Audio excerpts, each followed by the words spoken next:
Welcome to the Economy and Politics Show. I'm Otu Abase. The success of any election hinges on the independence of the electoral body and the commitment of the security forces. In this edition, the postponement of the February 14th and 28th general elections over the weekend will be our main focus, even as we will view the implications for the polity. Over the weekend, Professor Atairu Jega, the chairman of the Independent National Electoral Commission, at a World Press Conference announced the postponement of the February general elections, citing security reasons. The elections will now hold on March 28 for the Presidential and National Assembly and for the Gubernatorial and State Assemblies April 11. This development has been received with mixed reaction across the nation and the globe, and I'll be looking at the key issues that have come out from this development. First, the issue of security. It's unfortunate that the security officials had to keep it late, explaining they needed like 6 weeks to guarantee stability in the terror-prone states Yobe, Adamawa, and Borno. According to Professor Atairu Jega, the National Security Advisor wrote to the electoral body stating that the security situation was not conducive enough to hold the general elections. But considering the 2011 horror of the post-election violence, INEC's position is understandable, even with the fact that the security of staff and ad hoc staffs has to be guaranteed.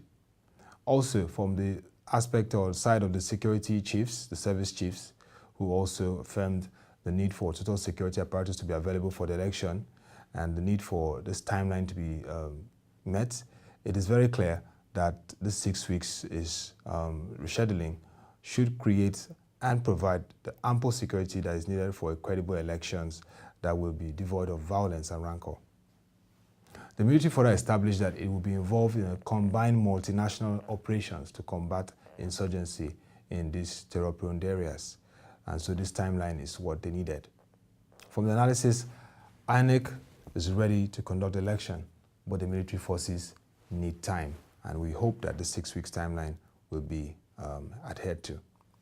The second key issue from this election postponement is the issue of disenfranchisement, which had been resonating over the period. One of the biggest fears and concerns over the 2015 polls was that a lot of people who had registered will not collect their PVCs. INEC Chairman Professor Atairu Jega at the press conference confirmed that 96% of the permanent voters' cards have been produced and distributed nationwide, while 66% of them have been collected. This also means that 4% of the PVCs have not been printed at the moment. The postponement therefore gives opportunity for the registered voters in the country to get their PVCs, and we hope that Nigerians will take this time. 6 weeks is quite a good period to prepare and ensure that they get their PVCs. Now, the third issue is the disagreement between major political parties. Of course, in a decision like this, politics is all about interest, and the INEC postponement was received with mixed reactions from Nigeria's leading political parties, the People's Democratic Party and the All Progressive Congress. For the People's Democratic Party, which is the ruling party, it said clearly that it is in the best interest of Nigeria that this election was rescheduled to ensure fairness. But for the All Progressive Congress, it described it as a threat to the democratic process, considering the postponement. Also, it was gathered that at the National Council of State meeting that was held last week, which all state governors attended, the APC and the PDP governors also disagreed about raising the issue of postponement. For Mr. Lai Mohammed, the APC National Publicity Secretary, he believed that this would dampen the mood of the electorate. But for Dr. Doyin Okupe, the special advisor to the President on Public Affairs, he disagreed clearly, saying that this will embolden Nigerians that have not been collected the PVCs to do so, and that security was very important to ensure that we have a hitch-free election experience.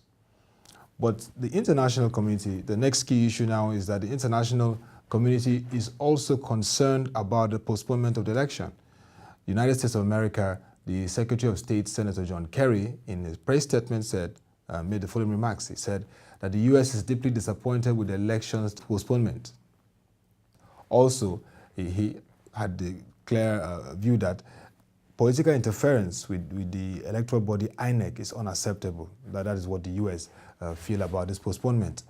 Also, for the UK, Nigeria's former colonial master, the Foreign Secretary, Mr. Philip Hammond, stated that the election shift is a cause for concern. So we can also see that this is also a concern for international community. And let's look at statements from eminent Nigerians. We just took some of them. The first one is from Alhaji Wakil, a respected leader in the country. He said the poll shift shows that INEC is an unbiased umpire. He believes that the decision was taken in the interest of the country. Poll shift is a coup against the constitution. That is Senior Advocate of Nigeria, Femi Falana, saying that this poll shift is a coup against the constitution of the country, believing that the military and the NSA did not do well in pushing this decision. And for Professor Bolaji Akinyemi, former Minister of Foreign Affairs in the country, the poll shift could cause constitutional crisis. So the key issue, the debate now is that the Constitution faces a challenge concerning this poll shift. Now, what are the implications for this postponement? The first is that the independence of the electoral body is presently challenged.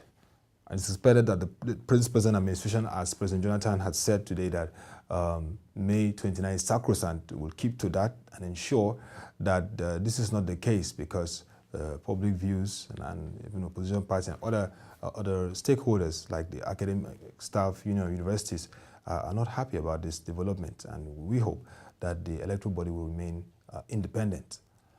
Also, the second issue, the implication is that the uncertainties created, of course, around the market. Any country that is going through an election cycle, there's always the uncertainty that investors are cautious of, and this guides their decisions. And so at the moment, the Nigerian capital market is going through that phase, that cycle. It's having its toll on stocks and prices, and for now, investors are very cautious.